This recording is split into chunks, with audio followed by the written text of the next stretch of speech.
여러분은 새해를 맞이할 준비를 다 하셨습니까? 어쩌면 이런 생각이 드실지도 모릅니다. 아니 목사님, 시간이 지나면 자연스럽게 새해가 시작이 되는 건데 그 새해를 무슨 준비를 해야 됩니까? 라고 생각이 드는 분도 계실 겁니다. 그러면 이렇게 한번 생각해 보십시다. 여러분 혹시 해외여행 많이 다녀보셨습니까? 짧게는 3박 4일, 5박 6일, 9박 10일 나름대로 여러분이 세계를 여행해 보신 경험이 있을 겁니다. 그러면 이런 세계 여행을 여러분이 가기 전에 얼마만큼 준비를 하십니까? 적어도 몇 주 전부터, 어쩌면 몇 달 전부터 여행을 준비하지 않으시겠습니까?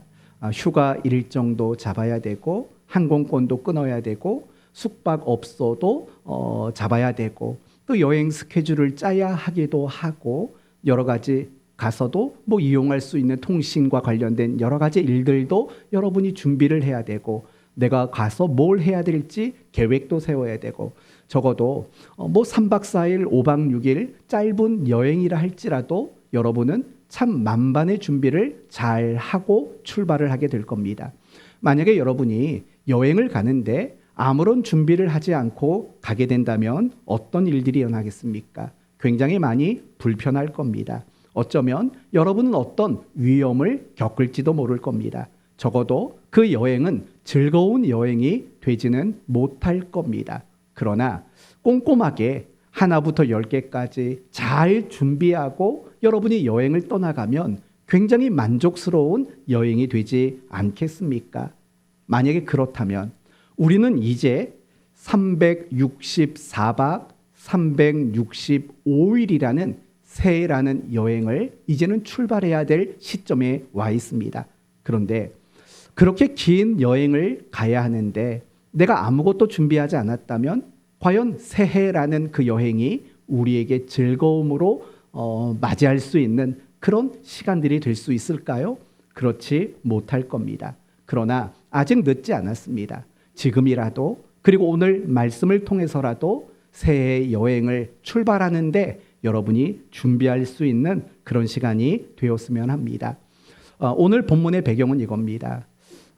이스라엘은 정확히 말한다면 남유다겠지요. 남유다는 바벨론에게 포로로 끌려가고 멸망하고 말았습니다. 그리고 바벨론 땅에서 70년이라는 포로 생활을 했습니다. 그리고 오늘 본문은 그들이 70년간의 포로 생활을 다 끝마치고 다시 고국으로 돌아와서 이제 하나님 백성으로서의 새로운 삶을 출발하는 그 시작점 앞에 있는 이스라엘 백성들에게 하나님이 권면하시는 말씀인 겁니다. 어쩌면 우리와 너무 똑같지 않습니까? 이제 한 해가 마무리가 되고 이제 새로운 삶을 출발하고 시작해야 되는 그 시점에 있는 우리와 너무 똑같은 겁니다. 따라서 이제 새로운 삶을 시작하게 될 이스라엘 백성들에게 권면하신 것들이 무엇인가를 점검하면서 우리 모두가 새해를 준비해야 될 것, 그것이 무엇인가를 확인하는 그 시간이 되었으면 합니다. 먼저 여러분이 새해를 맞이하기 위해서는 먼저 하셔야 될 일이 있습니다. 그것은 지난 한 해를 먼저 뒤돌아보는 겁니다. 두 가지 관점으로 뒤돌아보셔야 됩니다. 첫 번째, 여러분의 삶은 어떠했는가를 돌아보셔야 됩니다. 여러분은 지난 한 해 어떠하셨습니까? 기쁘고 즐거운 일들이 많이 있으셨습니까? 아니면 반대로 힘들고 괴롭고 슬펐던 일들이 많으셨습니까? 어떤 일이든 간에 지난 한 해 여러분의 삶이 어떠했는가를 생각해 보셔야 합니다. 그리고 또 하나 여러분이 생각해 보셔야 될 것이 있습니다. 그것은 여러분이 그리스도인으로서 또 어떠했는가도 반드시 생각해 보셔야 됩니다. 나는 정말 그리스도인답게 살았는가? 하나님 앞에 착하고 충성되다라고 칭찬받을 만한 모습이었는가? 나는 예배 생활은 잘했는가? 나는 날마다 말씀을 읽고 또 기도하는 일들을 잘 해왔는가? 나는 하나님의 말씀에 순종했을까? 나는 하나님의 뜻을 온전히 따라갔을까? 라는 신앙적인 관점에서도 우리는 우리 자신을 잘 점검해 보셔야 합니다. 어떻습니까? 여러분의 삶에는 어떤 일들이 있었지요? 여러분의 신앙의 모습은, 여러분의 신앙의 내용은 어떠한 것들이 있었습니까? 그리고 여러분의 신앙과 여러분의 삶이 어떠하든 간에 우리가 해야 되는 정말 중요한 게 있습니다. 그것은 그 모든 일로 인하여 하나님 앞에 진심으로 감사하는 일이라는 겁니다. 이것이 우리가 새해를 시작하기 위해 반드시 준비해야 되는 우리의 마음의 자세인 거예요. 지난 한 해의 모든 것들이 감사입니다 라는 이 고백이 우리에게 필요하다라는 거예요. 조금만 더 구체적으로 이야기해 봅시다. 지난 한 해 어쩌면 여러분은 기쁜 일이 있었고 좋은 일이 있었을 겁니다. 잘된 일이 있었을 겁니다. 너무 행복하고 형통한 일들이 있었을 겁니다. 그러나 때로는 아프고 힘들고 지치고 속상하고 억울하고 실패하고 그래서 낙심하고 절망할 수밖에 없는 그런 순간들도 경험하셨을 겁니다. 그런데 여러분의 삶 속에서 힘들고 어려웠던 그런 순간들이 있을지라도 우리는 그 순간에도 하나님께 감사해야 옳다라는 겁니다. 왜 그렇습니까? 어떻게 그럴 수 있습니까? 라고 묻는다면 이렇게 대답할 수밖에 없습니다. 하나님은 선하시기 때문에 그렇습니다. 하나님은 모든 것을 합력해서 선을 이루시는 분이기 때문에 그렇습니다. 더 쉬운 말로 말한다면 나에게 기쁜 일만, 나에게 유익한 재료로 삼는 분이 아니시고 내가 힘들고 괴롭고 내가 속상했던 그 모든 시간도 나를 위한 유익의 재료로 삼는 하나님이시기 때문에 그렇습니다.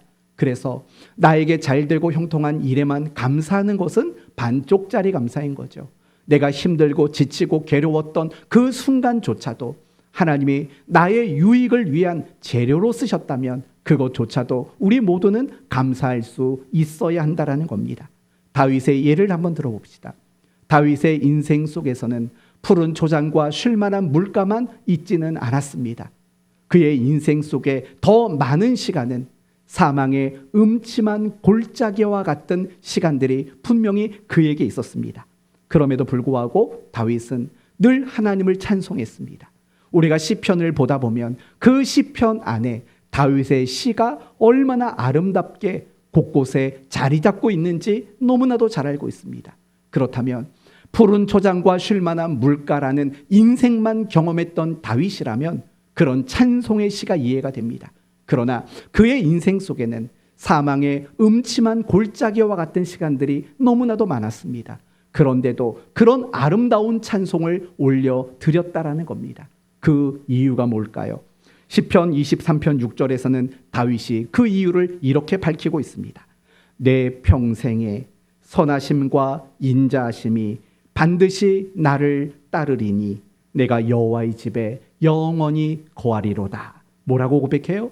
내 평생에 선하심과 인자하심이 반드시 나를 따르리니 라고 말하는 거예요. 다윗이 이 사울 왕에게 쫓겨다니며 도망자의 삶을 살아가는 그 순간에도 그가 사울 왕을 피해서 블레셋 땅으로 망명했을 그 순간에도 하나님의 선하심은 다윗과 함께 있었다라는 겁니다. 그래서 다윗은 푸른 초장에서만이 아니라 사망의 음침한 골짜기에서도 하나님께 찬송하고 감사했던 사람이라는 겁니다. 요셉도 마찬가지입니다. 요셉은 항상 형통한 인생은 아니었습니다. 그가 물론 훗날에는 애굽 나라의 국무총리가 되는 놀라운 은혜들이 있었죠. 하지만 그 일이 있기 이전까지 요셉은 정말 파란만장했던 인생을 살았던 사람입니다. 10명의 형들에게 일방적인 미움을 당했습니다. 형들이 자기를 죽이려고 했던 것도 경험해 봤습니다. 여러분, 세상을 살면서 그런 경험 언제 누가 해보겠습니까? 누군가가 나를 죽이려고 하는 그런 경험을 해본 사람 몇 명이나 있겠습니까? 그런데 요셉은요, 자신의 형들 10명에게 죽임을 당할 뻔한 경험을 한 사람입니다. 형들의 손에 의해서 노예로 팔렸고 노예로 살았고 그런 와중에 억울한 누명을 쓰고 감옥에까지 들어갔던 사람입니다. 자기를 도와주겠다고 약속했던 사람이 배신하는 것도 경험했던 사람입니다. 그런데도 요셉은 늘 하나님께 감사했다라는 겁니다. 그걸 무엇을 보면 알 수 있습니까? 그가 노예로 살아갈 때, 그가 감옥 안에서 죄수로 있을 때에도 그가 하나님을 경외하는 그 모습이 변하지 않았다는 것이 하나님을 향한 감사임을 확인할 수 있는 근거가 되는 겁니다. 그렇다면 요셉은 어떻게 그런 순간에도 하나님께 감사했을까요? 여러분이 잘 아시는 창세기 50장 20절 말씀을 보시면 당신들은 나를 해하려 하였으나 하나님은 이 모든 것을 협력하여 뭘로 바꿨답니까? 선으로 바꾸셨습니다.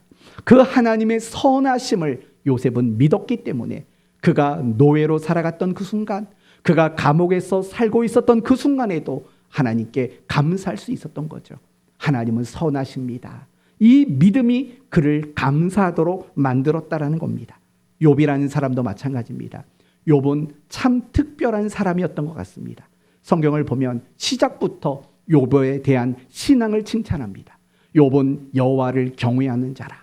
그는 모든 악에서 떠난 자였더라 라고 그의 신앙을 칭찬하는 것으로 시작이 됩니다. 심지어 어디까지 갑니까? 하나님이 사탄에게 말합니다. 이런 믿음을 가진 사람 본 적 있어? 라고 욥의 신앙을 사탄에게까지도 칭찬할 만큼 욥의 신앙은 참 훌륭했던 것 같습니다. 그런데 어느 날 욥은 10명의 자녀를 하루아침에 다 잃어버렸습니다. 모든 재산을 다 빼앗겼습니다. 자기도 아주 심각한 병에 걸렸습니다. 아내가 이렇게 말하죠. 그런데도 하나님을 경외할 겁니까?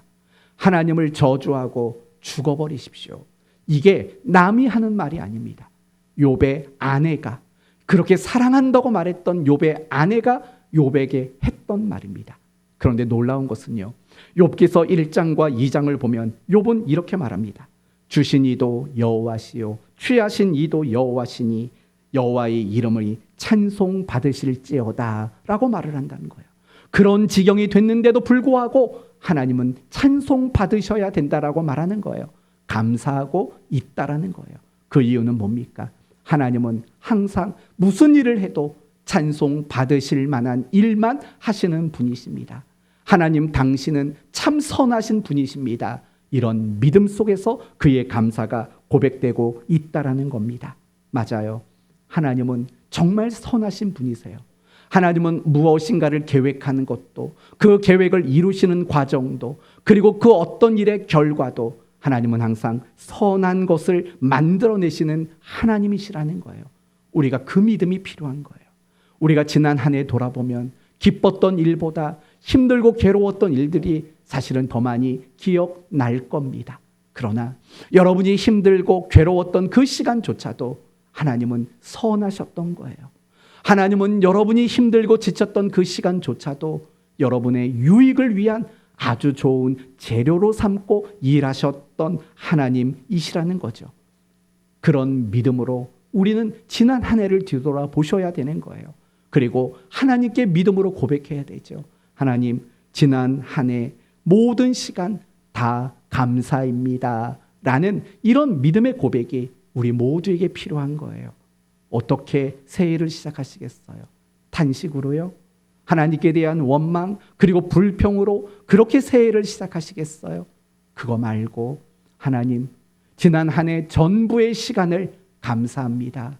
이렇게 시작하는 게 더 멋지고 더 복된 새해를 맞이할 수 있지 않겠습니까? 가슴에 손을 한번 얹어보세요. 그리고 정말 이 시간 진심으로 고백해 보세요. 하나님, 올 한 해 모든 시간 감사합니다. 한번 이렇게 고백해 보시겠어요? 하나님, 올 한 해 모든 시간 감사합니다. 여러분의 그 고백이 진심의 고백인 줄 믿습니다. 그 고백이요, 여러분으로 하여금 더 은혜로운 그 새해가 되도록 만드는 믿음의 고백이 될 줄로 믿습니다.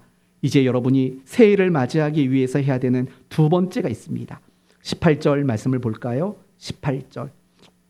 너희는 이전 일을 기억하지 말며 옛날 일을 생각하지 말라라고 말을 합니다.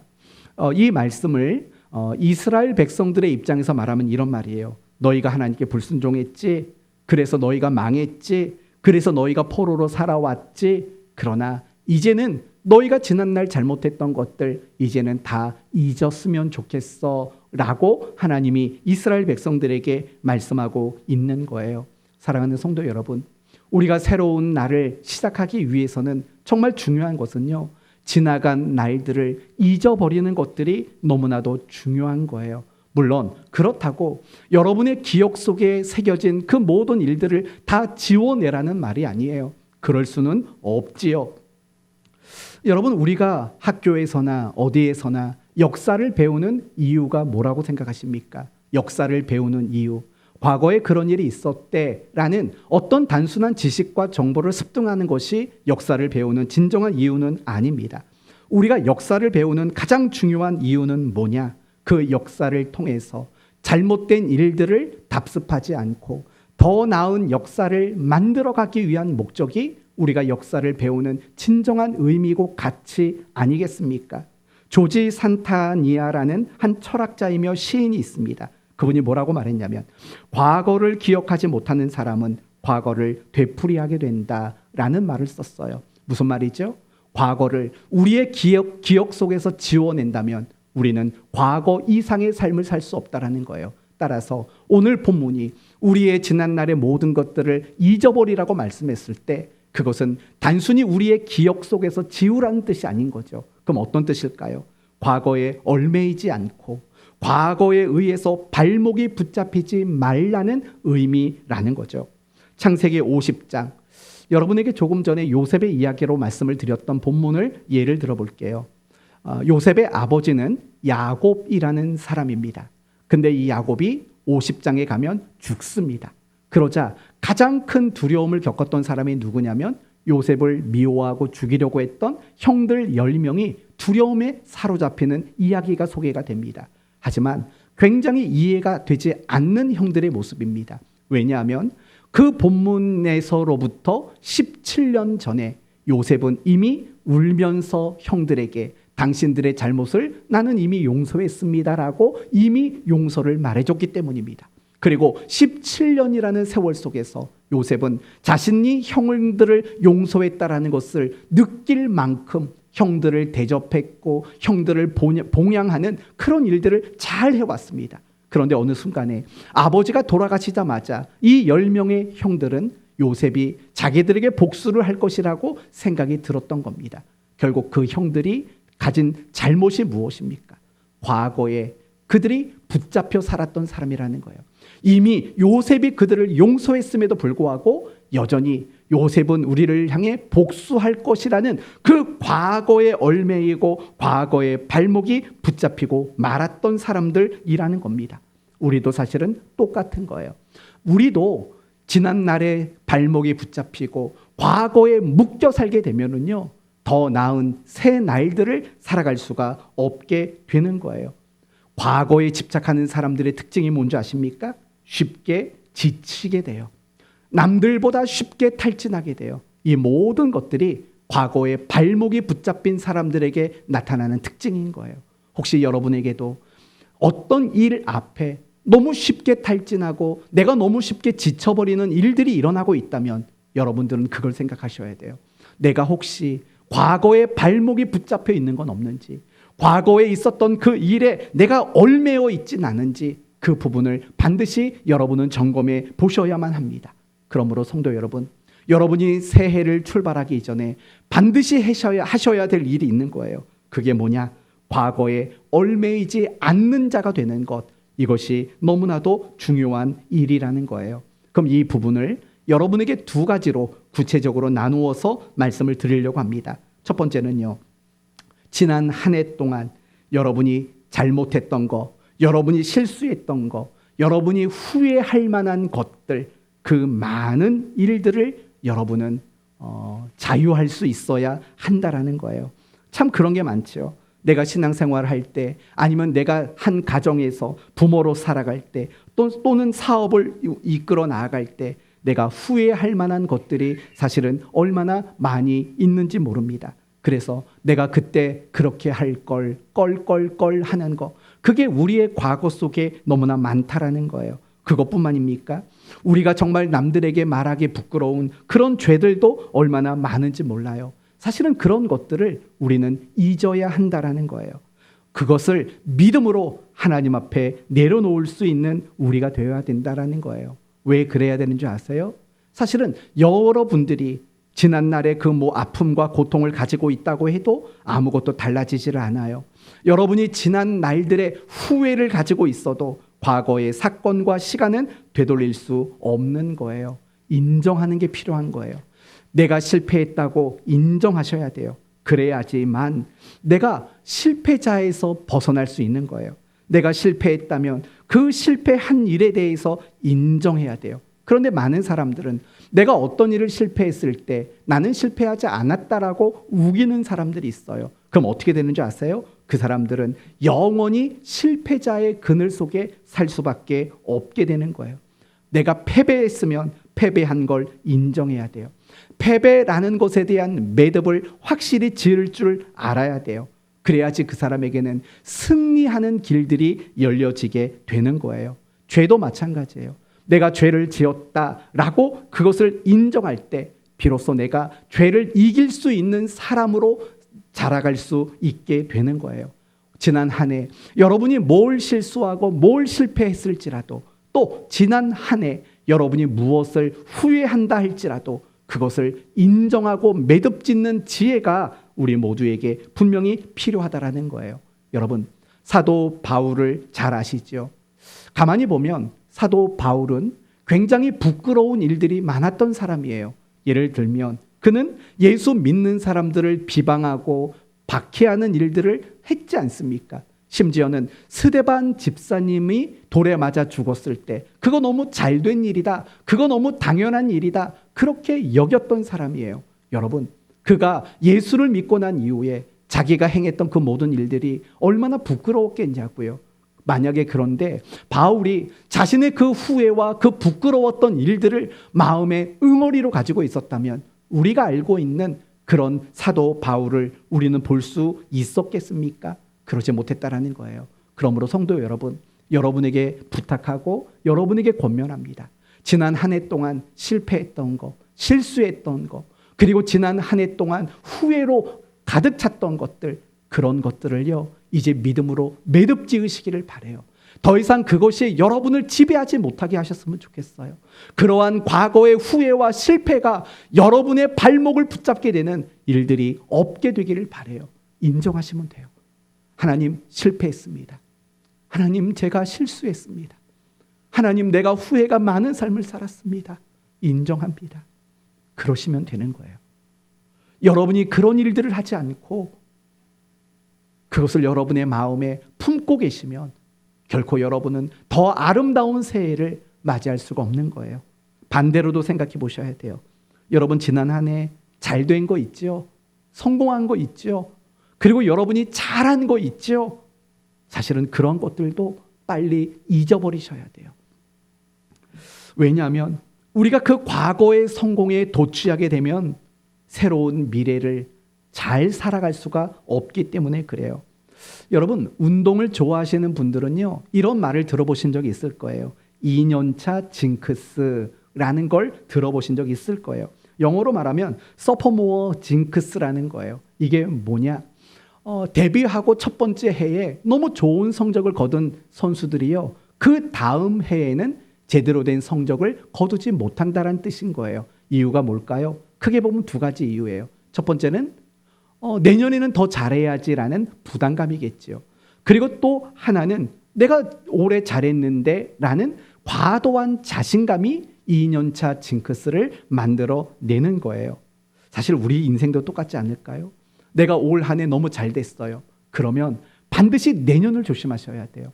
성경에도 늘 그런 말씀이 있잖아요. 너희가 선줄로 여기거든 뭐 할까 조심하랍니까? 넘어질까 조심하라고 성경은 우리에게 늘 그렇게 경고하고 있는 거 아닐까요? 신앙생활도 마찬가지예요.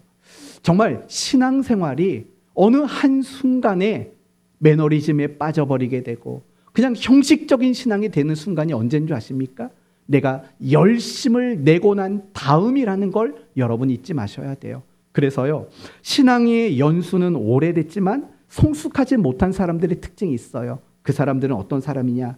과거의 자랑거리에 얽매여 있는 사람들이에요. 그래서 그런 사람들이 가장 자주 쓰는 단어가 뭔지 아세요? 내가 왕년에라는 거예요. 왕년에. 내가 왕년에 이렇게 기도했어. 내가 왕년에 이렇게 전도했어. 내가 왕년에 이렇게 믿음 생활했어. 왕년의 이야기를 하는 거예요. 왜요? 지금은 말할 게 없거든요. 지금은 말하고 고백할 게 없는 거예요. 그러니까 왕년에 내가 그랬어. 한때는 내가 그랬어. 라고 말을 하는 거예요.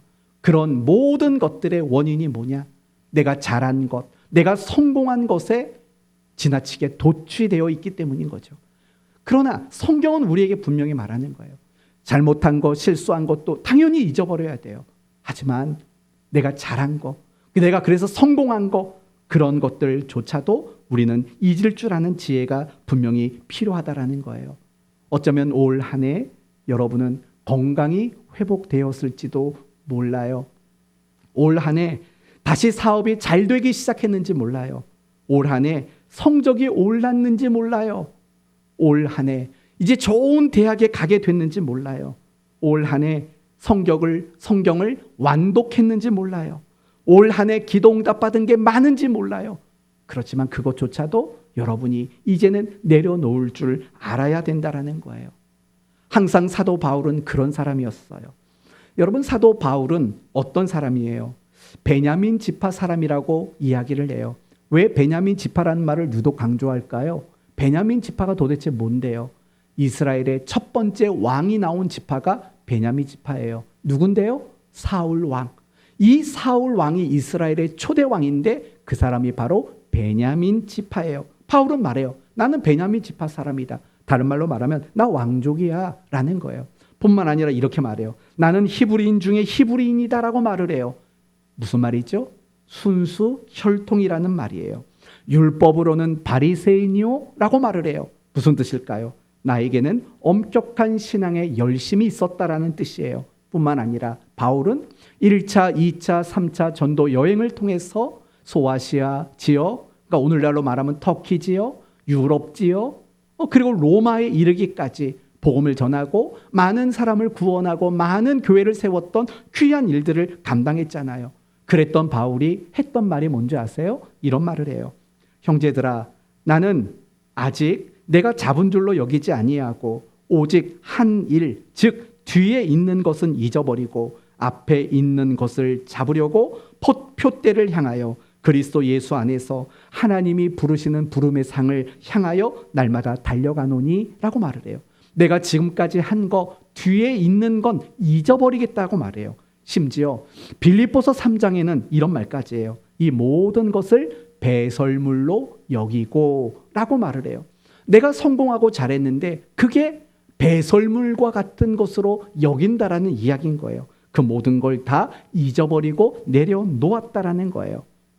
유영만이라는 사람이 쓴 내려가는 연습이라는 책이 있습니다. 그 책에 참 인상 깊은 구절이 두 군데가 있는데 첫 번째는 이런 말이 나와요. 밑바닥까지 기꺼이 내려가야 더 큰 것을 얻을 수 있다. 다시 오를 수 있다. 이렇게 말을 한 거예요. 밑바닥까지 내려가야지만 다시 올라갈 수 있는 힘을 얻는다라는 거예요. 그리고 또 하나는 이런 말을 했어요. 나무는 낙엽을 뿌리고 한 시즌을 마감한다라고 말을 하는 거예요. 이런 말이 아닐까요? 여러분, 낙엽이 떨어져야 거기에서 새싹이 나오는 거 아닐까요? 물론 낙엽이 떨어진다라는 말 자체는 나무가 겨울 기간 동안에 자신의 생명을 지키기 위한 수단인 거예요. 왜냐? 자신의 몸 안에 있는 수분을 다 빼야지 얼어 죽지 않는 거거든요. 그 과정 속에서 낙엽이 만들어지는 거죠. 그러나 우리가 눈으로 보여지는 그 사실로만 본다면 낙엽이 떨어져야 그곳에 새 잎이 나오는 것이 너무나도 당연한 일일 거예요. 그렇기 때문에요. 우리가 새해를 시작하기 이전에 우리가 반드시 해야 되는 게 그런 것들이에요. 지난 한 해 동안 잘했고 잘못했고 성공했고 실패했고 또는 후회스러웠던 그 모든 일들까지도 우리는 낙엽을 떨구듯이 내려놓는 일들이 필요한 거예요. 그래서 잘하고 잘못하고 간에 지난 한 해에 있었던 모든 일들을 여러분 모두가 잊으시고 내려놓는 그런 은혜가 있었으면 좋겠어요. 이제 옆에 있는 분들에게 한 번 더 이렇게 이야기해 볼까요? 우리 다 잊읍시다. 한번 말해보세요. 우리 다 한번 잊읍시다. 네, 그 마음을 품으셔야지 새해를 출발할 수 있어요. 이제 끝으로 제일 중요한 한 가지만 말씀을 드릴게요. 우리가 지난날 모든 날들을 감사하고 또 지난날에 잘했던 잘못했던 모든 것들을 잊고 내려놓는 것이 전부일 수는 없어요. 이제 진짜 중요한 걸 우리 모두는 품어야 돼요. 그게 뭐냐? 하나님을 기대하는 마음을 이제 품을 줄 알아야 되는 거예요. 더 구체적으로 말하면 26년도 하나님께서 나를 위해 행하실 일들, 그 일에 대한 기대하는 마음, 그 마음이 우리에게 필요한 거예요. 19절을 보십시오. 하나님이 이제 이렇게 말해요. 바벨론의 포로 생활을 마치고 이제 예루살렘으로 돌아오게 될 그들에게 이런 말을 하는 거예요. 보라, 내가 새 일을 행하리니 이제 나타낼 것이라 라고 말하는 거예요. 새 일을 행할 거라는 거예요. 지금 하나님은 왜 이런 말씀을 하실까요? 이유는 간단해요. 기대하라는 거예요. 지금 하나님이 너희를 위해 하시고자 하는 일들이 있다. 그걸 기대해라 라고 말씀하고 있는 거예요. 이제 그러면서 이런 말을 해요. 19절 다시 한번 볼게요. 보라, 내가 새 일을 행하리니 이제 나타낼 것이라. 너희가 그것을 알지 못하겠느냐? 반드시 내가 광야의 길을 사막의 강을 내리니라고 말하는 거예요. 여러분 한번 생각해 보세요. 광야의 길이 생기는 게 과연 가능한 일일까요? 사막에 강이 생겨나는 것들이 가능한 일들일까요? 불가능한 거예요. 절대 불가능해요. 광야에는 길이 생길 수 없고 사막에는 강이 생길 수 없어요.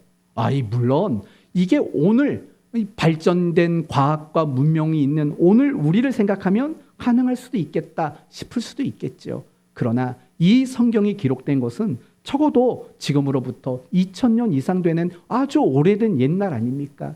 그때에는 광야에 길이 나고 사막에서 강이 생기는 거 불가능한 일이에요. 그런데 하나님이 뭐라고 말하냐면 내가 내 백성을 위해서 그 불가능한 일이라도 나는 할 거야.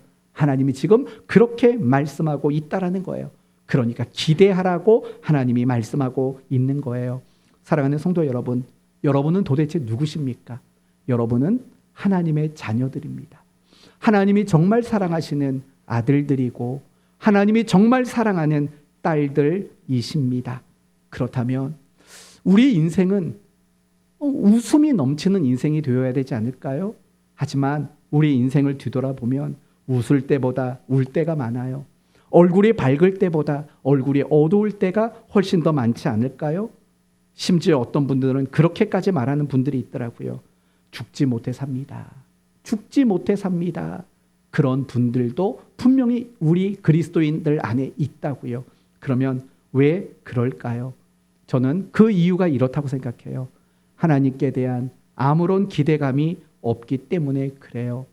창세기 18장 말씀을 보시면 아브라함이 99살 되었을 때 이야기를 소개해요. 하나님이 천사를 보내세요. 그리고 아브라함에게 뭐라고 말하냐면 이렇게 말해요. 아브라함아, 그리고 사라야, 1년 뒤에 너희는 아들을 안게 될 거다. 하나님은 그렇게 말씀을 하셔요. 여러분, 엉뚱한 사람이 그런 말한 게 아니잖아요. 하나님이 그 말씀을 하신 거잖아요. 하나님이 그런 말씀을 하셨으면 아브라함이나 사라는 어떤 반응을 보여야 맞을까요? 야호 해야죠. 신났다라고 해야 되죠. 얼굴에 웃음이 차야 되지 않습니까? 그런데 아브라함과 사라는 전혀 그렇지 못했어요. 웃지를 못했고 마음이 즐겁지가 않았어요. 그토록 기다리던 아들 이야기인데도 그게 안 됐다라는 거예요. 왜 안 됐을까요? 기대가 안 됐기 때문에 그래요. 하나님이 아무리 그렇게 말씀을 하셔도 아브라함과 사라의 마음속에는 하나도 기대가 되지를 않았던 거예요. 그래서 그런 복된 약속을 받았지만 아브라함과 사라는 웃지 못하는 인생을 살 수밖에 없었던 거죠. 그때 하나님이 멋진 말을 하십니다. 창세기 18장 14절에 여호와께서 능치 못할 일이 있겠느냐라는 정말 멋진 말씀을 하셔요. 무슨 말일까요? 전 이런 뜻이라고 생각해요. 너를 위해서 나는 무엇이든 할 수 있는 분이라는 뜻인 거겠죠. 난 힘이 세, 난 능력 많아, 난 뭐든지 할 수 있어가 아니라 너를 위해서라면 나는 뭐든지 할 수 있는 그런 하나님이야 라는 믿음의 고백을 아브라함에게 심어주고 있는 말씀이라는 겁니다. 새해가 밝아오고 있어요. 한 해를 감사하시고 모든 걸 잊어버리고 내려놓으셔요. 그렇지만 거기에서 이제 하나님께 대한 기대하는 마음을 품으셨으면 좋겠어요. 하나님이 나 자신을 향해서 일하실 것, 하나님이 우리 가정 안에서 일하실 것, 하나님이 내 일터에서 일하실 것, 하나님이 내 자녀들의 인생 속에서 일하실 것, 하나님이 나의 신앙 속에서, 하나님이 나의 교회 안에서 하나님이 일하실 것, 그 하나님의 일하실 것에 대한 기대감, 그 마음을 품어야 되는 거예요. 그 마음이 없으면은요, 하나님이 아브라함에게 내년 이맘때 아들을 안을 거야 라는 말을 들어도 웃음이 회복되지 않은, 여전히 아무런 표정 없이 살아가는 26년이 될 수밖에 없지 않겠어요? 여러분 마음속에 저는 기대하는 마음들이 생겨날 수 있었으면 좋겠어요. 그런데 기대는 그냥 생겨나지를 않아요. 나도 기대하고 싶죠. 나도 하나님이 내 인생 속에서 일하실 걸 기대하고 싶죠. 근데 기대가 안 되는 걸 어떡합니까? 아브라함은 왜 그런 약속의 말씀을 듣고도 기대가 되지 않았을까요? 저는 그것이 믿음의 연관성이 있다고 생각합니다. 여러분, 자기의 수준에서 생각하면 하나님을 기대할 수가 없어요. 내가 가지고 있는 수준이라는 거 있지 않습니까? 그게 지적인 수준일 수도 있고, 사고방식의 수준일 수도 있고, 삶의 수준일 수 있고, 가치관의 수준일 수도 있고, 내가 가지고 있는 나름대로의 수준이 있다고요. 그걸 가지고 하나님을 기대하려고 한다면 과연 기대가 되겠습니까? 안 돼요. 그러나 하나님의 수준으로 하나님을 기대하면 그때 가서는 비로소 기대하는 마음이 생기는 거예요. 그러면 하나님의 수준을 가지고 하나님을 기대한다는 방법이 뭔데요? 그게 바로 믿음이라는 거예요. 그래서 믿음이 아니고는 하나님을 기대할 수 있는 다른 방법은 절대로 존재하지 않아요. 여러분 모두가 믿음이라는 관점으로 하나님을 기대하는 그런 일들이 생길 수 있기를 바라요. 하나님은요, 사람과 달라요. 사람은 기대가 안 되잖아요. 기대했다가도 낙심하잖아요. 기대했다가도 실망하고 상처받잖아요. 근데 하나님은 안 그래요. 하나님은 우리가 기대해도 괜찮을 수 있는 유일한 분이신 거예요. 그 마음 여러분 마음속에 있나요? 25년도 한 해를 살면서 나는 하나님을 기대했을까요? 전 이 말씀을 많이 고민해 봤어요. 과연 내가 하나님을 기대하고 있었는지 안 했는지 뭘 보면 알 수 있을까? 그리고 답을 하나 찾았어요. 그게 원망이라고 생각이 들어요. 25년도 살면서요, 그냥 누군가에게 하는 그런 원망 말고요, 하나님께 원망해 보신 적 있으세요? 이게 참 설교가 이상한 데로 가는 것 같은데 하나님께 원망해 본 적 있냐고요? 그것조차도요, 믿음인 거예요. 내가 하나님께 원망했다는 건 뭔지 아세요? 하나님께 기대한 게 있다라는 거예요. 근데 나는 한 번도 하나님께 원망한 적이 없어 라고 생각하신다면 진짜 제가 상상할 수 없는 믿음을 가지셨던가, 아니면 애당초 하나님께 기대해 본 적이 없던가, 뭐 그런 이유가 아닐까 싶어요. 때로는 하나님께 실망할 수도 있어요. 때로는 하나님께 원망할 수 있어요. 그게 여러분 안에 하나님을 향한 기대하는 마음이 있다라는 작은 증표가 아니겠어요? 그렇지만 원망으로써 하나님을 기대하는 것을 나타내려고 하지 마시고 이제는요, 기쁜 마음으로 정말 하나님을 마음껏 기대할 수 있는 그 마음이 여러분의 마음속에 생겼으면 좋겠어요.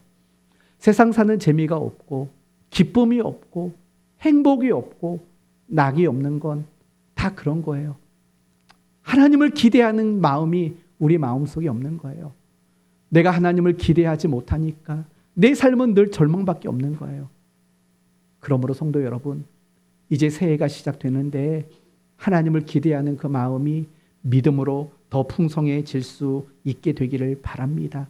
그 하나님은 여러분을 위해서 광야의 길을 만들 수 있는 분이고, 여러분 한 사람을 위해서도 사막에 강을 만드시기를 기꺼이 원하시는 분이세요. 그 기대하는 마음 가지시기를 바랍니다. 말씀을 마칠게요. 우리가 지난 한 해를 뒤돌아보며 우린 감사해야 돼요. 왜냐? 하나님은 선하신 분이시니까. 그리고 지난 한 해 여러분이 잘한 것과 못한 것 모두 다 낙엽처럼 떨어뜨려 버리세요.